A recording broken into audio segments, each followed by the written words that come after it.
नमस्कार, मैं मनु पवार। इस वीडियो में दो मसलों पर बात करेंगे। पहला ये कि क्या अंकिता भंडारी मर्डर केस में नए सिरे से हो रही गोलबंदी धामी सरकार को डरा रही है, और दो, क्या नफरत का कोटद्वार मॉडल पहाड़ के जरूरी सवालों को डाइल्यूट करने के लिए लॉन्च किया गया है।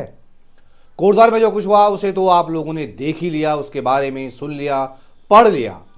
उस उत्पात से जुड़े वीडियो सोशल मीडिया के जरिए देश दुनिया में घूम रहे हैं। दुनिया में एक बार फिर से उत्तराखंड का डंका बज रहा है। कुछ दिन पहले एक अमेरिकी एजेंसी की रिपोर्ट में मुख्यमंत्री पुष्कर सिंह धामी नफरती भाषण देने के मामले में देश में नंबर 1 का खिताब लेकर पहले ही डंका बजा चुके हैं। अब उनकी राजनीतिक वैचारिकी से जुड़े लोग पहाड़ के नगरों कस्बों में तनाव बढ़ाकर उन्हीं के नफरती प्रोजेक्ट को आगे बढ़ाने में पूरी शिद्दत से जुट गए हैं। लेकिन जरा अपने दिमाग पर जोर डालकर देखिए कि ऐसे लोगों या संगठनों का उस समय का एक भी वीडियो, एक भी बयान, एक भी तस्वीर आपको याद आ रही है जब पिछले दिनों उत्तराखंड के लोग पहाड़ की बेटी अंकिता भंडारी को न्याय दिलाने के लिए और उस वीआईपी का पर्दाफाश करने के लिए सड़क पर लड़ रहे थे? क्या आपको याद आ रहा है कि ऐसे किसी संगठन ने धामी सरकार पर दबाव बनाया हो कि उस वीआईपी का पर्दाफाश होना चाहिए और उसे कड़ी से कड़ी सजा मिलनी चाहिए, क्योंकि ये पहाड़ की अस्मिता से जुड़ा सवाल है? क्या आपको याद आ रहा है कि कुछ महीने पहले जब उत्तराखंड का छात्र, उत्तराखंड का बेरोजगार युवा पेपर लीक कांड के खिलाफ सड़कों पर था, तब ऐसा कोई संगठन उनके साथ खड़ा था या नहीं था?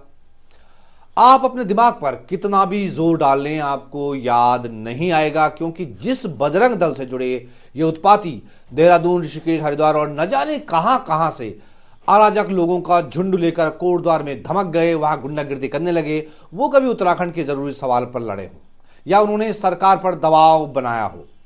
इससे आप अंदाजा लगा सकते हैं कि ऐसे संगठनों और ऐसे लोगों का हमारे राज्य के बुनियादी सवालों से कोई सरोकार नहीं है। हाल में ऐसी कई घटनाएं हुई हैं जब हमारे पहाड़ की बहू बेटियां, हमारी प्रसूताएं पहाड़ में सही समय पर उचित इलाज नहीं मिलने से रास्ते में ही दम तोड़ गईं। लेकिन खुद को बजरंगी कहने वाले ये लौंडे लफाड़े तब अपने बिलों में दुबके रहे।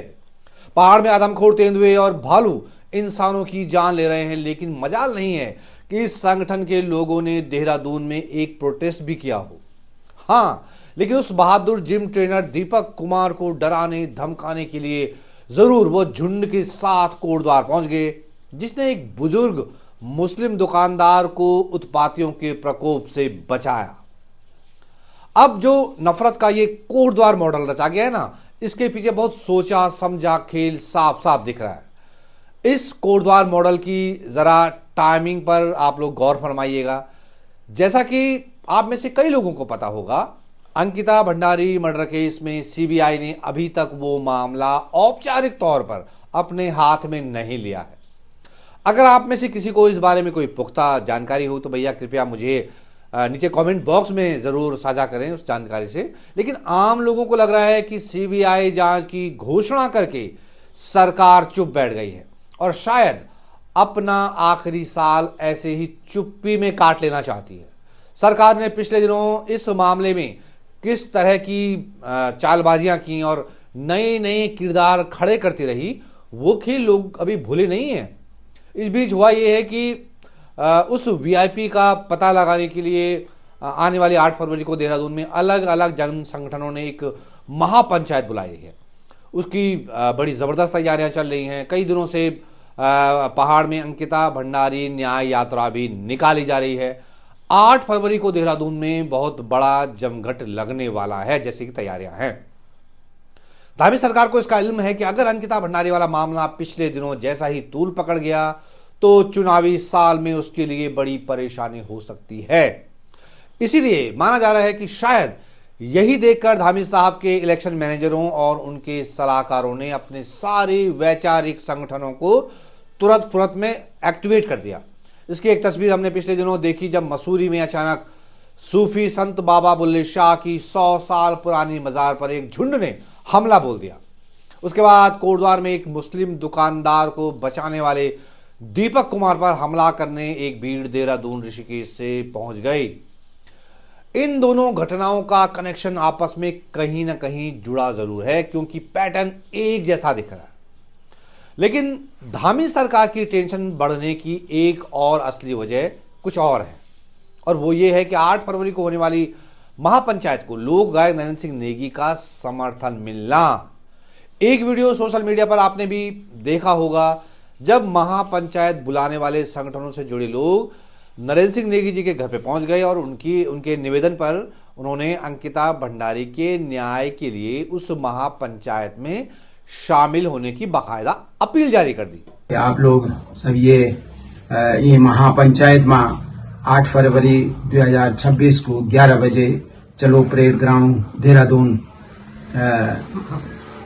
को आह्वान करें और ये आह्वान में आप सब लोगों से अनुरोध कि आप लोग अंकिता थे न्याय दिलाने के वास्ता आप लोग ये संघर्ष में शामिल हों और परेड ग्राउंड में 11 बजे 8 फरवरी को सब लोग एकत्रित हों, ताकि सरकार पर एक दबाव बनाया जा सको।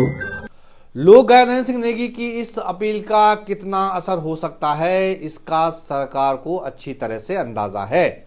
उन लोगों को भी जरूर इसका अंदाजा होगा जिन्होंने कि दिसंबर 2023 में देहरादून में हुई मूल निवास भू कानून वाली विराट रैली देखी होगी। तब नरेंद्र सिंह नेगी जी की अपील का इतना असर हुआ था कि उस रैली में भारी भीड़ जुट गई।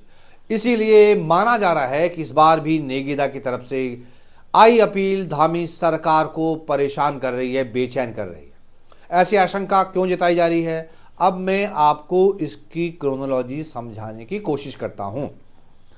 तारीख 30 जनवरी 2026 अंकिता भंडारी के लिए न्याय की लड़ाई लड़ रहे संगठनों से जुड़े कुछ लोगों की लोक गायक नरेंद्र सिंह नेगी से मुलाकात की फोटो और फिर नेगीदा की अपील का वीडियो उस दिन दोपहर के वक्त सामने आता है। फिर उसी दिन यानी तारीख 30 जनवरी 2026 की शाम को मुख्यमंत्री पुष्कर सिंह धामी अचानक दौड़े दौड़े अपने राजनीतिक गुरु भगत सिंह कोश्यारी से मिलने देहरादून की डिफेंस कॉलोनी में उनके निवास पर पहुंच जाते हैं। अब दोनों गुरु चेले के बीच क्या बातचीत हुई इसका तो मुझे नहीं पता है, लेकिन फिर आती है तारीख 31 जनवरी 2026 यानी धामी और कोश्यारी की मुलाकात का अगला दिन। 31 जनवरी की शाम को भगत सिंह कोश्यारी के सोशल मीडिया पोस्ट से पता चलता है कि वो नरेंद्र सिंह नेगी से मिलने उनके घर पहुंच गए। अब कोश्यारी जी अचानक नेगीदा के घर क्यों पहुंच गए, वो धामी से मिलने के अगले ही दिन नेगीदा के घर क्यों पहुंच गए, दोनों के बीच क्या बातचीत हुई, इसके बारे में दोस्तों मुझे कुछ नहीं पता। हो सकता है कि अपने राजनीतिक चेले की सरकार को फजीहत से बचाने के लिए कोश्यारी जी के भीतर का गुरु जाग उठा हो और वो धामी से बैठक के अगले ही दिन नेगीदा के घर पहुंच गए हों। होने को तो कुछ भी हो सकता है, लेकिन ये जो 3 घटनाक्रम मैंने आपको तस्वीरों के जरिए बताए हैं ना, ये सब पब्लिक डोमेन में है, आप लोग भी क्रॉस चेक कर सकते हैं। ऐसा लग रहा है कि इन तीनों का आपस में कोई ना कोई कनेक्शन जरूर है। ऐसा लग रहा है कि इन तीनों घटनाक्रम के तार आपस में जुड़े जरूर हैं। वो असल मसला यह है कि धामी सरकार इस नए डेवलपमेंट से डरी हुई। उसे डर यह है कि कहीं अंकिता भंडारी वाला सेंटिमेंट पिछले दिनों की तरह फिर से जोर पकड़ गया तो चुनावी साल में उसे बड़ी दिक्कत हो जाएगी। इस समय फरवरी 2026 चल रहा है, ठीक 1 साल के बाद यानी फरवरी 2027 में उत्तराखंड में विधानसभा चुनाव हो जाएंगे। कोई भी सरकार अपने कार्यकाल के आखिरी साल में अलोकप्रिय होने का जोखिम नहीं उठा सकती। इसीलिए माना जा रहा है कि धामी साहब के राजनीतिक प्रबंधकों का पूरा जोर इस पर है कि असल मुद्दों से लोगों का ध्यान भटका दिया जाए, और ये जो कोटद्वार मॉडल है ये भी वहीं से निकला हुआ प्रतीत होता है। वरना आप देखिए कि जिस दिन मुख्यमंत्री पुष्कर सिंह धामी कोटद्वार में किसी कार्यक्रम में मौजूद रहे, वहां क्या ऐसा हो सकता था कि बजरंग दल के उन शोधों की इतनी हिम्मत होती कि वे उस दिन देहरादून, ऋषिकेश, हरिद्वार और न जाने कहां कहां से भीड़ जुटाकर कई किलोमीटर दूर कोटद्वार पहुंच जाते, वो भी अपने खर्चे पर, वहां उत्पाद मचाते और दीपक कुमार के घर पर धावा बोलने पहुंचते, जिसने कि एक बुजुर्ग मुस्लिम व्यापारी को बजरंग दल के नफरतियों से बचाया। क्या बगैर राजनीतिक या सरकारी संरक्षण के ऐसा उत्पात हो पाना, ऐसा हंगामा हो पाना संभव था? नहीं, कतई नहीं। उन उत्पातियों को राजनीतिक शय मिली हुई है, ये बहुत साफ साफ दिख रहा है। इसीलिए आशंका जताई जा रही है कि नफरत का ये कोटद्वार मॉडल पहाड़ के असल सवालों से ध्यान भटकाने के लिए और सरकार और सत्ताधारी दल से जुड़े प्रभावशाली लोगों को बचाने के लिए लॉन्च किया गया हो सकता है। हो सकता है कि अंकिता भंडारी मर्डर केस के उस रहस्यमयी वीआईपी को बचाने की अपनी आखिरी कोशिश के तहत सरकारी संरक्षण में ऐसा द्वंद्व फंद किया जा रहा हो। अब इम्तिहान पहाड़ के लोगों का है कि उन्हें कोटद्वार मॉडल जैसे बिला वजह के शोर में अपने असल मुद्दों को डायल्यूट होने देना है या अपने मूल सवालों पर डटे रहना है। इसी से पता चल जाएगा कि 2027 के विधानसभा चुनाव में हमारी प्रायोरिटी क्या रहने वाली है। सचमुच पहाड़ के लोगों के लिए ये एक बहुत कठिन इम्तिहान की घड़ी है। उन्हें तय करना ही होगा कि वो किस तरफ खड़े हैं।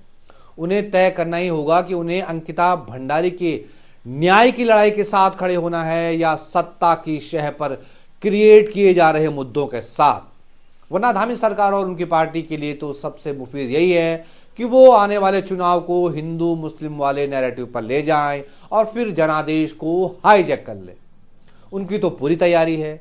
अभी चुनाव को साल भर है। ये कोटद्वार मॉडल अभी तो आपको कई और जगह भी इंप्लीमेंट होता हुआ दिखेगा। सरकार और उनकी पार्टी तो चाहेगी ही कि वो पूरा विमर्श बदल जाए, लेकिन क्या इस चुनावी साल में ऐसा हो पाएगा? क्या 5 किलो राशन और उस पर हिंदू मुस्लिम का तड़का हमारे पहाड़ के सारे जरूरी सवालों को निगल जाएगा? इस पर आप क्या सोचते हैं? नीचे कमेंट बॉक्स में जरूर बताइएगा। मुझे आपकी राय जाननी है। और अगर आपको ये वीडियो अच्छा लगा तो इसे लाइक कीजिएगा।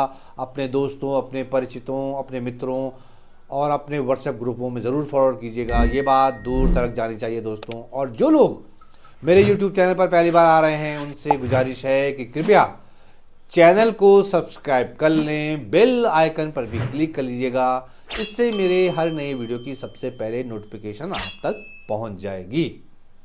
तो इस वीडियो में दोस्तों इतना ही। जल्द मिलता हूं एक नए वीडियो के साथ। तब तक के लिए नमस्कार।